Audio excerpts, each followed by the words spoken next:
Well, thank you for coming. Obviously, we're incredibly excited and thrilled to see our name, see our school's name come up on that screen with the bracket, and we're proud to have an opportunity to represent our conference and certainly our institution. And I can't say enough about these guys, what they've been able to accomplish this year. We don't know much, at least I don't, in terms of right now with our matchup. But again, today is just a fun day. It's a great day for college basketball, and we're very excited to participate in this great tournament. Tommy, what's that feeling like when it's revealed who you finally played? It took a while. It took a while, first of all, and you're right. It's a feeling that these guys can show they can speak on it as well. It's just a testament to a wonderful year, a lot of hard work, and as anybody would be able to tell you, the seasons of college basketball can be a grind, a roller coaster, but to have that come to this point in the year, to see your name called up there is a very special, meaningful moment, and I'm so proud again of these guys and our whole team for putting us in that position.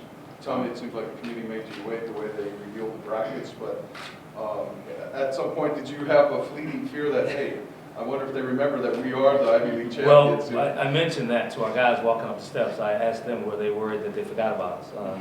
They seemed to be very confident that we were going to get our name called, but it seemed like it happened last year too. We were one of the final teams or final regions in terms of the selection, so I think we were pretty confident at some point, our name was going to come up there. But did you feel like you were recognized in terms of the seeding that you drew?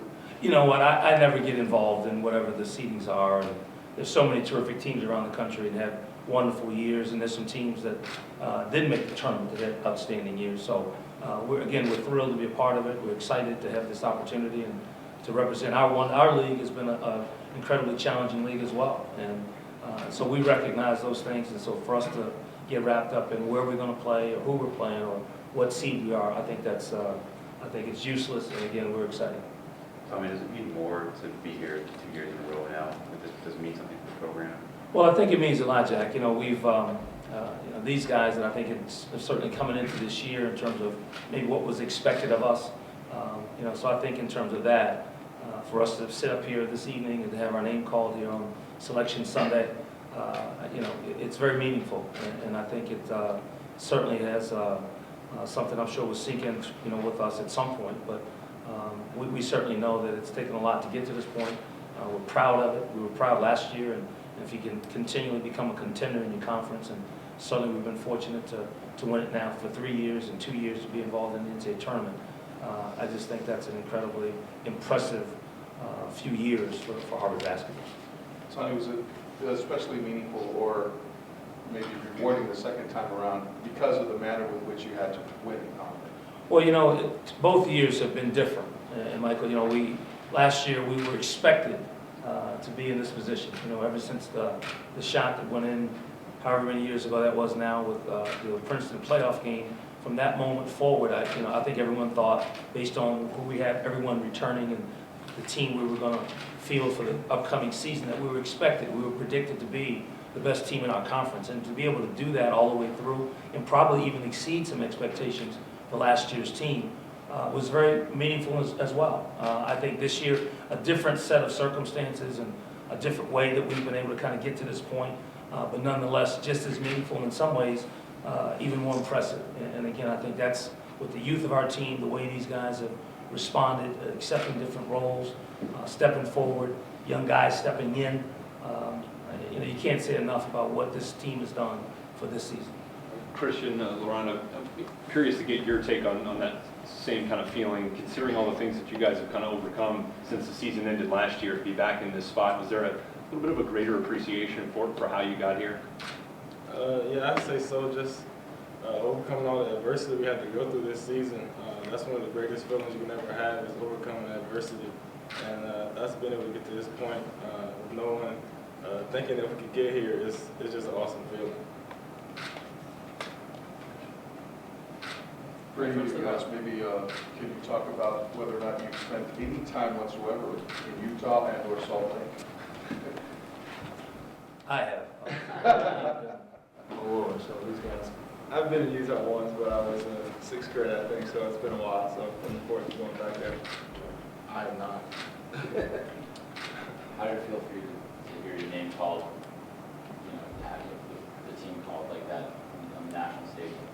Oh, it was great. I mean, it was nerve-wracking to wait that long to hear our names called, but after it was called, it was a great relief. I mean, it was just a culmination of all the hard work that all of us have put together and just overcoming all the obstacles that we faced this year.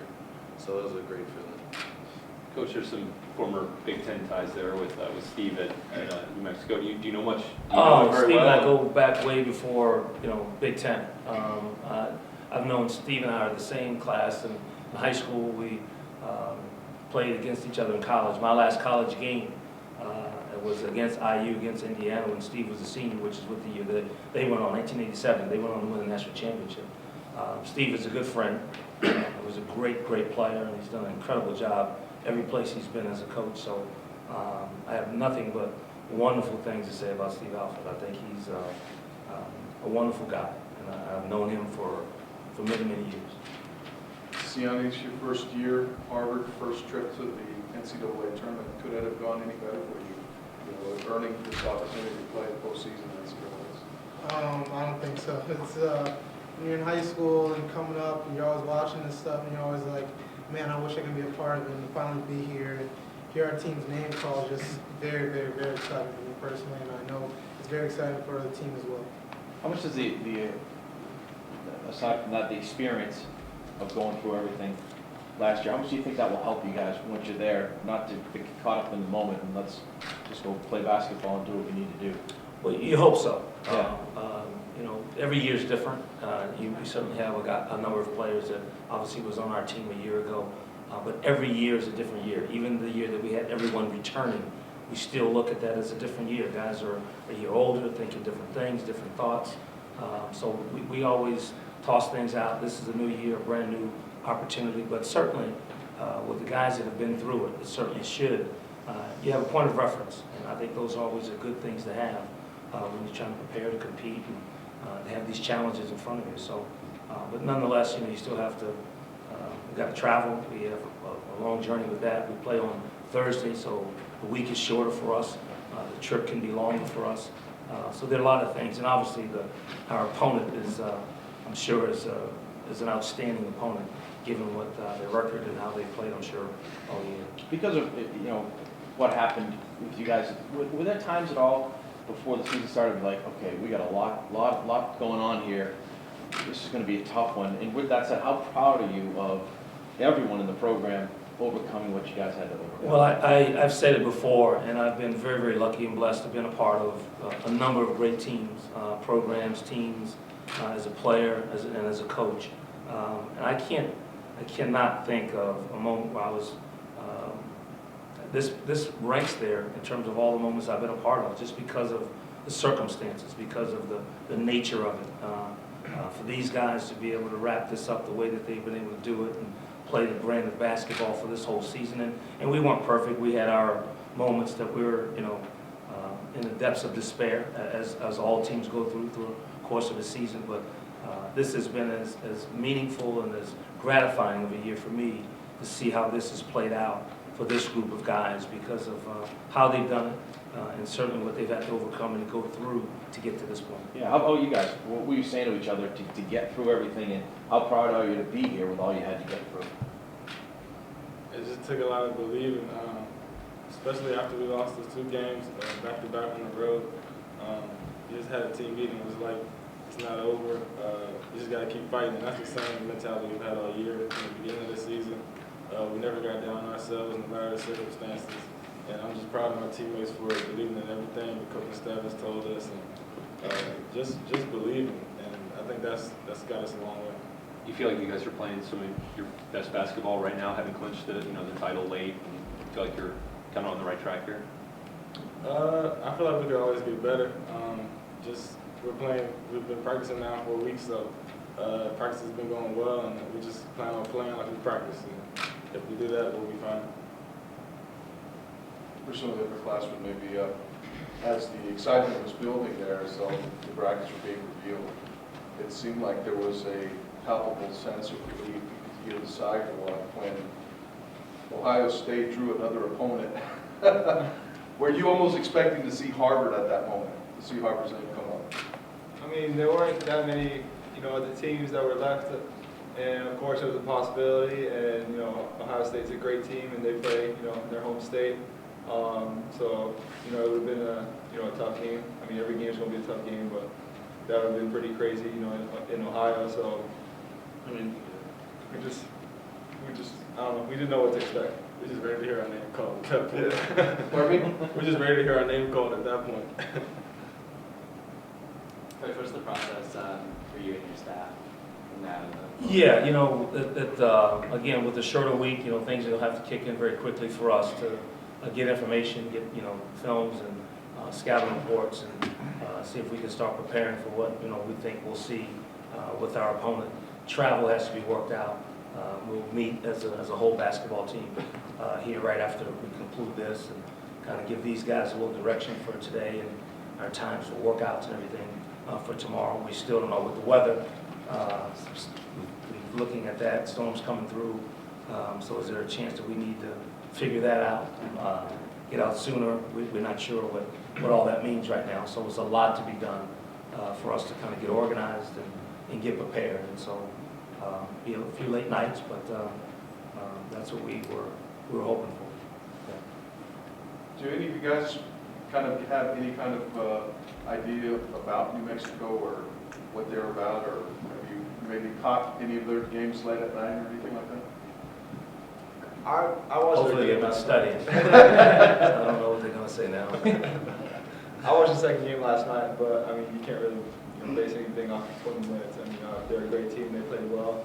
They won the conference, so yeah. I mean, for me, just knowing Steve, I mean, he's a terrific coach. I mean, he's been outstanding everywhere he's been, and you expect his teams to play exceptionally well, which is what he's done. So, being sound, fundamental, balanced, they have a terrific following. I think we should expect, in terms of how well their fan base will travel to follow that program. It's a very proud basketball program there. So you just know that that's going to be a great environment and a very, very tough opponent, given what I know of Steve. Tommy, knowing your team, what would you say it would take to beat them? Well, I've not knowing them obviously at this point, but one of the things that you always are trying to do in tournament play or these kind of moments, one, you want to hope to go into everything when you're healthy, and then two, you need to do what you've done. We can't change, we can't get out of character. We need to have confidence and belief in what we've been able to do to this point to put us in this position, where we tweak things or adjust things based on maybe scouting in our opponent, of course, but for the most part, the core of what we need to do is to remember who we are, remember who we've been, remember what has been able to allow us to move to this point, and not let anything get in our way to get us out of character. So being healthy would be awesome if we can have all that intact before we pitch it up, and then certainly staying in character, remembering our identity and our standards. I remember last year you talked about drawing on the Battle Club Atlantis tournament experience Yeah. to play in this tournament. What do you draw on this year specifically to help you? One of the things we always talk about being in a tournament, it can be similar to our conference. We play back to back. We're used to kind of playing, games quickly or consecutively. Not that you're going to play back to back in terms of playing in an NCAA tournament, but it's a quick turnaround. Things have to be worked through, worked out. And how you prepare, and how you can get rest, and all the things that come with our kids that we do constantly and consistently. So I'm sure that will be something that we'll try to utilize or draw on as another point of reference that we can hopefully use as something that can help us. When you look back at your own team, if you're scouting yourself, do you look more recent, the Ivy schedule itself, or would you look back further to the non-conference? I think, when people, generally, it's something that we try to do as well. You look to recent, how is the team playing right now? Teams, and as we've shown with our own ball club, you can be a different team many times throughout the course of a season. You can change things, players and lineups, and certain things can happen and interject a different flavor to your ball club. We've been able to do that ourselves, and so I would think that people would look at us, who we've been recently, And that's how I know we're going to try to look at our opponents as well.